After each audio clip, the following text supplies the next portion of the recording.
जिस तरह से एक बात बार बार डोनाल्ड ट्रंप दोहराते रहे, यूएस एड, वो भी बहुत ज्यादा फंडिंग भारत में करती थी। और ये बात फिर से उठ रही है कि $21 मिलियन वो भारत में 2024 के इलेक्शन में वोटर टर्नआउट के नाम पर देना चाहती थी या दिया गया। ये बात डोनाल्ड ट्रंप ने कही। हालांकि हमारी सरकार ने इसको सीधे सीधे नकार दिया, ऐसा कोई फंडिंग नहीं आई थी। लेकिन वोटर टर्नआउट के साथ जोड़कर क्या प्रोपेगेंडा करना चाहता था यूएस एड? वो पैसा कहाँ जाने वाला था? सी ये सब है ना, कवर होता है कि वोटर टर्नआउट के लिए, इलेक्शन, एजुकेशन के लिए, डेमोक्रेटिक एजुकेशन, हाँ, डेमोक्रेटिक राइट्स एग्जीक्यूशन के लिए पैसे आ रहे हैं, हाँ, एनफोर्समेंट के लिए पैसे आ रहे हैं। और वो सब बाद में क्या होगा, कोई एक पॉलिटिकल पार्टी के जो काम हो रहे हैं, जैसे मैंने आपको इसके पहले बताया कि मेरा एनजीओ है, मेरे एनजीओ को यूज करके मैं आपका काम करके दे सकता हूँ। आप मेरे एनजीओ के नाम पे अपना काम कर लीजिए, सिर्फ हिसाब मुझे दे दीजिए जो मैं आगे मिनिस्ट्री को दे दूं, मिनिस्ट्री ऑफ होम अफेयर्स को। ये सेम यूएस एड के साथ होता था। उन लोग बताएंगे कि हम लोग तो वोटर्स एजुकेशन के लिए पैसा दे रहे थे जिससे वोटर टर्नआउट बढ़े और डेमोक्रेसी स्ट्रेंथन हो।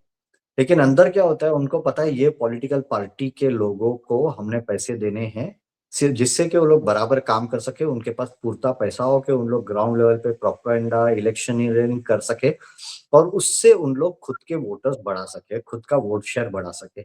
और ये पहली बार नहीं हो रहा है, ये सिर्फ यूएस एड ने नहीं, इसके पहले एक पर्टिकुलर स्टेट में वहां प्रोस्टिट्यूट्स के लिए पैंडेमिक में पैसा आया था कि उन लोगों को सस्टेनेंस के लिए पैसा देना है। और वो फिर एक पर्टिकुलर पॉलिटिकल पार्टी के काडर को वो पैसा गया था, क्यों? जिससे कि उन लोग इलेक्शन मैनेज कर सके पैंडेमिक में।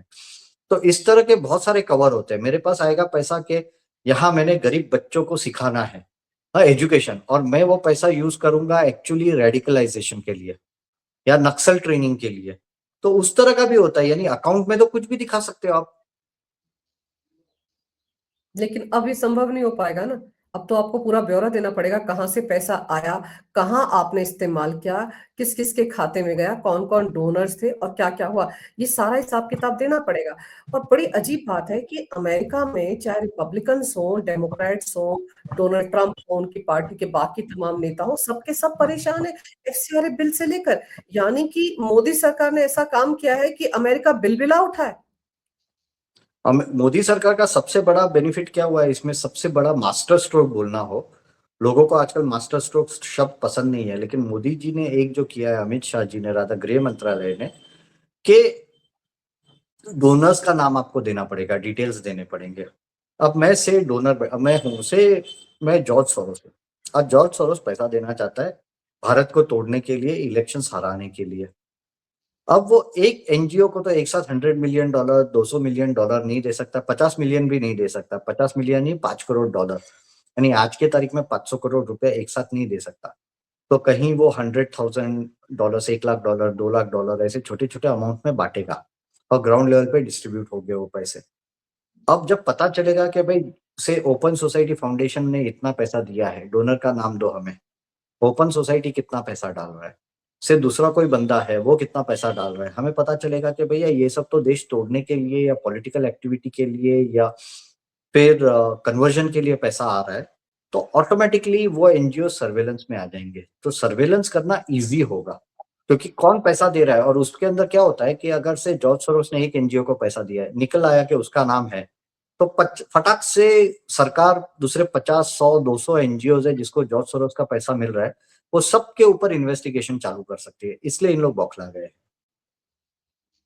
बिल्कुल। और डोनाल्ड ट्रंप को आप देखो ना किस तरह के स्टेटमेंट्स जारी कर रहे हैं। लेकिन एक चीज और है, जैसे अभी कॉकरोच पार्टी ने बड़ा धरना प्रदर्शन किया, हर शहर में जाकर वो जो दीपके है जाकर प्रदर्शन कर रहा था।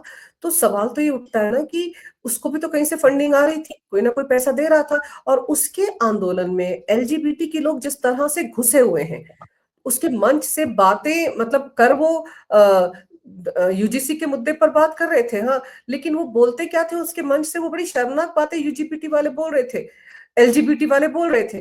तो उनको तो फंडिंग आई ना। तो फंडिंग, वो भी फंडिंग रुकेगी उस कम्युनिटी को आने वाली, क्योंकि भारत में एक जिसको कहते हैं कि भारत का जो बुनियादी ढांचा है उसको डिस्टर्ब करने वाली बातें तो ये एलजीबीटी समुदाय के लोग करते हैं और इनके साथ जुड़े हुए कार्यकर्ता करते हैं। रादर अंजू जी, यहाँ एलजीबीटी मूवमेंट के जितने एनजीओज है जो ओपनली एलजीबीटी के लिए काम करते हैं उसके ऊपर ज्यादा सख्त कार्यवाही होनी चाहिए, उसका इन्वेस्टिगेशन होना चाहिए, क्योंकि काफी मस्ती चल रही हो, वहां से बहुत सारा पैसा आ रहा है। आपको दिखाना क्या है, आपको सिर्फ जेंडर के लिए या सेक्सुअल एक्टिविटीज के लिए करके उन लोग जो जेंडर और सेक्सुअलिटी वाला क्लॉज से पैसा लेके आते हैं, सेक्सुअल माइनॉरिटीज बोलते हैं अपने आप को, लेकिन वो पैसा अब जरूरत नहीं है। 377 डिक्रिमिनलाइज होके इतने साल हो गए, आज आपको क्यों ये पैसा चाहिए? जब तक 377 डिक्रिमिनलाइज नहीं हुआ था, समझ में आता है कि आपको एक्टिविज्म के लिए पैसे चाहिए थे।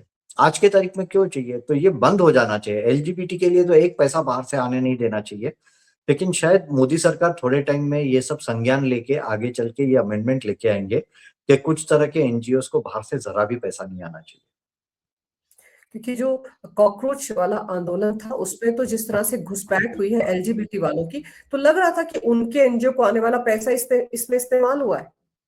यस, क्या है, दिखाने के लिए आपको कुछ तो चाहिए। अब अभिजीत डिपके का पैसा को डायरेक्टली तो पैसा नहीं दे सकते। ऑफकोर्स अभिजीत डिपके का जो है पूरा ये कॉकरोच पार्टी, ये बहुत छोटा है, यानी 2-5 करोड़ रुपए के अंदर काम हो जाएगा, उससे ज्यादा पैसा खर्च करने की भी जरूरत नहीं है। और 5 करोड़ क्या है आज के तारीख में अमेरिका के लिए? कुछ नहीं है। $5 लाख, $500,000 का खर्चा करके अगर इतना बड़ा हवा बना सकते हैं उन लोग, तो इट इज नथिंग। तो इतना पैसा तो आराम से भारत में कहीं से भी घुमा सकते हैं। लेकिन भारत सरकार ने अब एलजीबीटी के रिलेटेड जितने ऑर्गेनाइजेशन है उसका इन्वेस्टिगेशन, ऑन ग्राउंड इन्वेस्टिगेशन जो अभी प्रावधान आया है कि ग्राउंड लेवल इन्वेस्टिगेशन होना चाहिए, जिससे पता चले कि वो पैसा क्यों यूज हो रहा है, कहाँ यूज हो रहा है, कैसे यूज हो रहा है, कौन यूज कर रहा है, और उसके लिए सबसे इंपॉर्टेंट है कि कौन वो पैसा दे रहा है।